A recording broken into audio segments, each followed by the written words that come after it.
Alrighty, so now let's talk about Real Salt Lake in the Moving Forward series episode. And it's kind of hard to believe that at one point RSL was a team that was doing very well in the regular season, and people were thinking that they could be a contender, especially after getting Chicho Arango. I felt like that was the missing piece, and for a while they looked like things were going well for this team, and they were going to make some noise. And then, yeah, they had a bit of a tailspin near the second half of the season, and I'll definitely talk about what really cost the tail spin near the end of the season that actually almost made them miss out on the playoff entirely. But they did finish with a 14-8-12 record and finish with 50 points. They scored 48 goals this season, but they gave up 50 goals this season. Yeah, defense was a problem at time for this RSL team this year, especially near the latter part of the season, and they finished with a goal differential of -2. But despite that, they still finished fifth in the Western Conference, which is a pretty big indictment of how bad the Western Conference is this season. I mean, no disrespect to St. Louis City and what a historic moment that they did of winning the West, but the fact that they only need 56 points, I think, is the total to win the Western Conference this season. Yeah, it just shows you the West. There was a lot of mediocre team this season, and that you could be kind of mediocre and still somehow maybe end up in the fourth or third seed. And in this case for RSL, they were kind of mediocre throughout the season. I mean, I would say that they kind of had an up and down season too, because there's been time where RSL was having a really good run, and then there were times where things just did not work out for this team and whatsoever. And as a result, that's where they finished. Now, in terms of the head coach, oh, by the way, I forgot to mention they got eliminated by the Houston Dynamo in the first round. And I think besides Atlanta United, RSL is probably a team that is kind of unfortunate to lose in the first round by the circumstances, because two of the three games that they play against the Dynamo in the best of three series ended in a PK shootout, and that's kind of been one of the criticism in terms of the best of free series, where it feels like if a game does end in a PK shootout, it's pretty much a crapshoot. It's almost like a coin toss. And I know, even though RSL need that PK shootout in game two to actually force a game three, it just feels like there is a little bit of a sour taste out of my mouth, and pretty much certainly for RSL fans, the fact that it kind of decided in a PK show instead of maybe even going into extra time, or even maybe go into another replay similar to what we see in the FA Cup when a game is tied up. But still, they got eliminated by the Houston Dynamo in the first round. And by the way, they must hate it, the Houston Dynamo, this season, because not only they got knocked out by them, but they also got knocked out by them in the U.S. Open Cup. And I believe in terms of regular season meeting, both time RSL lost to the Houston Dynamo, and that included after they got knocked out in the U.S. Open Cup, and then a couple of days later, Houston will go into the riot and once again embarrass them at home. Now, in terms of head coaches, is Pablo Mastroeni. He's been there since 2021, and that of course include the time when he is an assistant that eventually he got promoted into the permanent role of this team. And then the chief soccer officer is actually not Elliot Fall. It's actually Kurt Schmidt, the new chief soccer officer that has been in the job very recently. Elliot Fall has been with this team and has been the GM for this team for a long time, but he decided to step down his role. So now they got a new GM and new chief soccer officer in Kurt Schmidt in there. And this is also kind of the reason why we haven't seen RSL made a lot of moves so far this offseason. They're kind of in the same situation that we see Minnesota United is in right now, where when you decided to just have a new chief soccer officer, or a GM change in the middle of off season, you're not going to make those move yet compared to other teams that already have GM in place, and that's why they have the upper hand. And this is also where it kind of sucks when you are a team that has to make a change in terms of GM in the middle of the off season, or even in the latter part of the regular season, because you know that your team is going to be a step behind for that GM to take over that role, and then eventually begin to look at what they need to improve heading into next season. Now, in terms of top goal scorer for this team, well, there wasn't really a legit top goal scorer for this RSL team, and that, of course, is because of the fact that it feels like RSL last season followed the classic slogan that they have, where the team is the star. There's no kind of superstar kind of name. That's kind of what Real Salt Lake has always been about, and it kind of is the case when you look at the top goal scored. Is Jefferson Savarino with 7 goals, followed by Chicharango with 6 goals. If Chicharango didn't arrive in the middle of the season, he probably could have ended up with double-digit goals. Then you got Justin Glad with 5 goals, Anderson Julio with 5 goals, and Diego Luna rounds up the top five with 5 goals.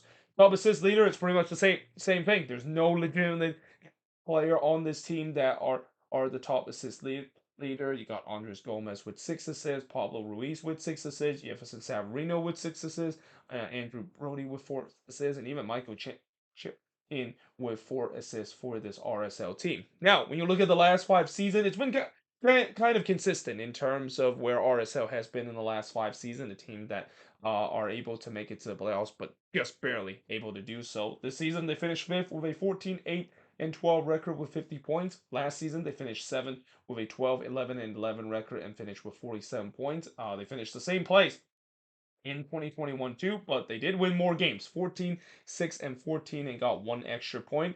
In 2020, that is the last time that RSL did not make it to the playoffs. In fact, it was a disastrous season for this RSL team in the COVID-shortened season. They finished 11 with a 5, 7, and 10 record and only finished with 22 points. And then in 2019, this is by far their best finish, finishing in third position with a 16, 5, and 13 record with 53 points. In terms of average attendance, 19,429, which is good for 17th in the league. The Riot is always packed every single week. Ever since the whole scandal that we saw with Loy Hansen kind of forced to sell the team, the fans are definitely back in full droves, and especially with the optimism of the new ownership are willing to spend money, and it's especially getting these big signing like they got from Chicharango. Fan interest of RSL is definitely at an all time high, and it's definitely reflect in the attendance. The attendance has been really strong every single game at the Riot.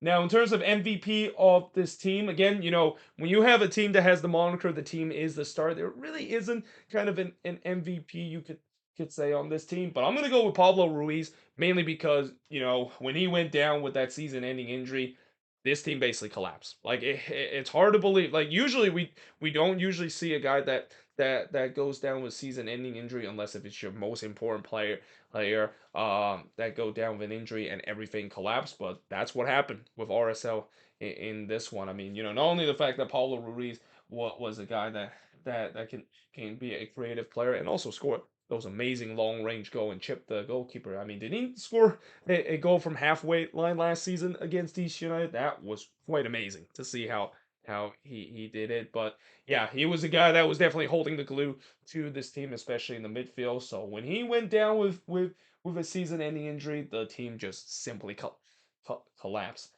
to a point where they almost missed out on the playoffs because of it. In terms of disappointment, again, most of the pieces this season for RSL has kind of been playing up to its expectations. So there wasn't really any disappointment other than probably Danny Muswaski, who he started the season well, and then he went on a self imposed holdout. And he went on that for quite a while to a point where now he's actually a free agent. And that it's also kind of interesting that no one actually has picked him up so far, despite the fact that it has shown that in the beginning of the season he was that legendary goal scorer that RSL was hoping to get. And again, it's sad to see because there was definitely some disagreement between him and RSL near the end of the season or even the second half of the season, and that's why it kind of led him to his self-imposed holdout, and they weren't able to resolve it. Though I will also say that the other disappointment you could say maybe is Jefferson Savarino, even though he leads the team at in terms of goal scoring and assist leader, considering the fact that he is probably the most important attacking pieces of this team, and he's labeled as a designated player. Getting 7 goals and 6 assists has been kind of an underwhelming number for a player that is named to be your main DP, and not to mention he also has been dealing with issue on and off the field, and that we all remember that one time where he literally burned the RSL social media page and even the front office when RSL basically said that he of course is injured for a game, and Jefferson Savarino basically responded to say, "What injury?" Basically, in other words, he was a healthy scratch, and he was not appreciate the fact that when the front office basically said that he was injured, and that, yeah, talk about being false news that it is being produced. And that, again, it just feels like there was some disconnect between him and the front office throughout this season. And it's also no surprise that there has been a lot of rumor that he could be sold this offseason again. Now, in terms of young player to watch, there's actually a lot of young players to watch for this RSL team, mainly because, RSL has always had a really good academy. But I got to go with Diego Luna. Again, this is a kid that, when he was with the US Youth National Team, he was the standout player. And don't be surprised, this kid definitely has a future to not only do well for RSL, but also a guy that could be on the national team picture for the senior team. And especially near the end of the season and even in the playoffs, he was the reason why RSL even got to a game 3. He was the guy that was carrying this team, and that's something you usually do not see happen with a young kid like that. But yeah, there's no doubt that heading into next season, last season you could say it was kind of a breakout season. I think it's just gonna get even better, and that, again, this is a kid that I think a lot of people should watch out for. And it's also, not to mention, wasn't he part of the Quakes Academy system, if I'm not mistaken? Whoops, that's another player that the Quakes probably could have got, but instead decided to let him go. Or actually, I might be completely mistaken on that. So anyway, what went right for this RSL team? Getting Chicharango from Pachuca. Again, you talk about a huge steal of a move that they made in the middle of the season. Getting Chicharango is exactly that. I mean, not only to give the bitterness and saltiness of LAFC fans, but also getting a legitimate goal scorer like Chicharango. It was definitely a great thing, though he kind of did fell out of favor near the end of the season, which is kind of weird to see. I mean, to this day, I still don't know why he kind of fell out of favor with Pablo Mastroeni to a point where he wasn't even a regular starter near the end of the season, despite the fact that he was still scoring at a rate where you expect Chicho should be scoring. The good League Cup run that they had, and I know it kind of ended anticlimactically against LAFC in the League Cup run, but the fact that they were in the group of death in the group where they had to face the likes of the Seattle Sounders and Rayados, and even though they didn't do well against Rayados. Well, actually, it's not that they didn't do well against Rayados. They actually played well in that game despite losing 3-0 against Rayados. And the only reason why they lost 3-0 is because they just weren't able to be clinical in terms of their finishing. But against Seattle, they were definitely like, really good. And that, considering the fact that, out of all those 3 teams, I would have said that RSL probably would have been the team that is the odd man out of that group of death. But the fact that they emerge out of that group, and also able to be Club Leon, a team that a lot of people said that could be a favorite in terms of the Leeds Cup tournament. Yeah, it was a very good Leeds Cup run, and a Leeds Cup run that, when RSL fans probably saw the group that they were drawn, I don't think any of them would think that they would had a chance to move on into the next run, considering, again, they were in by far the toughest group out of any group in the Leeds Cup. The team, of course, is the star moniker is still well and truly alive. Again, that just shows you last season where this team doesn't really have a standout player, but instead all these players would perform up to their expectation and would contribute when they needed to. And again, that's kind of the thing that makes RSL great, and why a lot of new, even some neutral, likes to see RSL play, because you always like to see when a team that has shown that hard work, and every guy's contribute on to the team. And that's exactly what we see with this RSL team.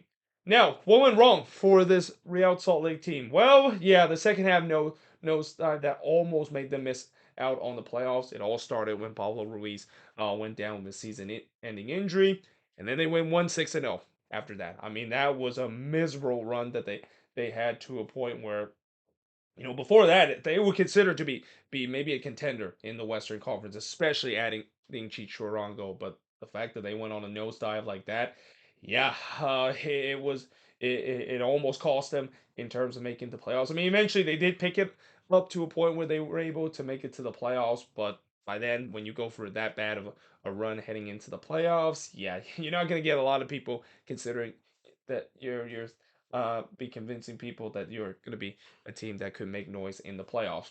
The home form wasn't great this season, so yeah, the Riot has always been a place that is hard to play, but not this season. I mean, this season there's been times where RSL they have dropped points left and right, and mostly it's self-inflicted too, because there are multiple times this season at home they have looked really good in terms of playing at home, but the finishing is just not shown. Like there's just so many games this season that if they were just even a little bit better in terms of their clinical finishing, even if they just score one goal there, they probably would have won the game. But because they weren't able to do so for most part of the season and the home form wasn't great, that's kind of led to I mean the reason why this team made it to the playoffs isn't really because of the home form. It's because of the sensational road form that this RSL team. I mean, for a long time this team had the best road record out of any team, and I think it still is the case. And that road form is what carried this RSL team in the playoffs, which is something I definitely didn't think I was going to be saying, considering they are usually never a team that does very well on the road. And then, of course, an underwhelming season for Jefferson Savarino. Again, that's 7 goal and 6 assists kind of tally for a guy that is earning DP money and he is supposed to be your main attacker. You would expect him to do much better than the 7 goal and 6 assist number that it's shown.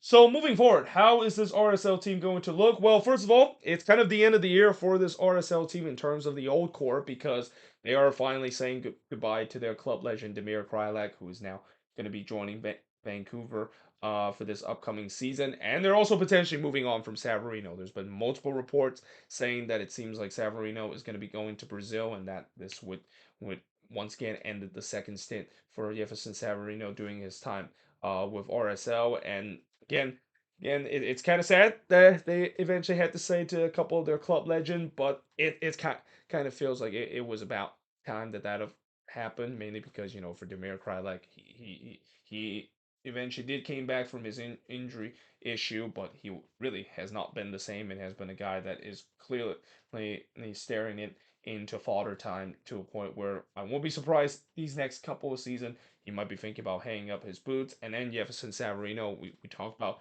the ongoing frustration that he has with the front office near the end of the season. It feels like he doesn't want to be there. It feels like he wants to move on from RSL for the second time, and it feels like it could be, especially with the reports saying that he's going to be leaving for Brazil. And if he indeed does leave Brazil, the good news is they do have a DP spot to play with, and this is where they probably will find a replacement in terms of that number 10 position because again, without Jefferson Savarino, that's definitely going to fill in a bit of a hole where that's going to leave a hole in terms of that number 10 position. So I expect them to essentially fill that spot. And don't be surprised they might be spending a lot of money to do so because this ownership group have said that they are willing to try to spend money to improve the team. And then lastly, I would say that when you look at this team in general, I mean they're not really in a bad shape. The core is actually shaping up pretty well. They have some really good player all around, and that there's really not much weakness all around this team. Maybe the defensive area could be improved because again, the 50 goals that they allowed, that is just way too much last season. And then of course, you talk about the number 10 spot. If Savarino does leave, that's going to be a bit of an area that they need to adjust. But overall, all over the pitch, they look pretty good in terms of that spot. Oh, just as I talked about in the News of the Week episode earlier today, they did lost Jasper Loffelson to the Colorado Rapids, so they're definitely going to have to look to trying to get a replacement for that because again, I'm kind of still surprised that they decided to let go of Jasper Loffelson. I mean, he's a really good utility player and even could be a good starter for this RSL team in the fullback position, and especially the amounts that they got back from him. That is just it feels like a very underwhelming um, conversation or compensation that they got from Colorado after letting him go. So yeah, again, that's going to be an area that they will probably need to address. But overall, I think this team should be a good team heading into next season. I mean, this is going to be a team under Pablo Mastrani. It's going to kind of what you expect an RSL team, a team that is going to make it to the playoffs. Though I will say that there is one criticism that RSL fans might say about this team. It's kind of the same criticism that I'll talk about in just a bit about FC Dallas in the moving forward series episode. It feels like this team is kind of stuck in this purgatory where this team does have the pieces to make it to the playoffs, but once they get into the playoffs, I mean that unless they have a miraculous run like they did in 2021, this team probably needs to start to have maybe a, an attacking pieces and maybe a difference maker in this team to be able to make it deep in the playoffs. Because when you get into the playoffs, it's all about having those difference maker, the guys that can carry you into the playoffs. And for this team, it just doesn't seem like there is that kind of guy. Even though I know they're still living and dying by their moniker of the team is the star.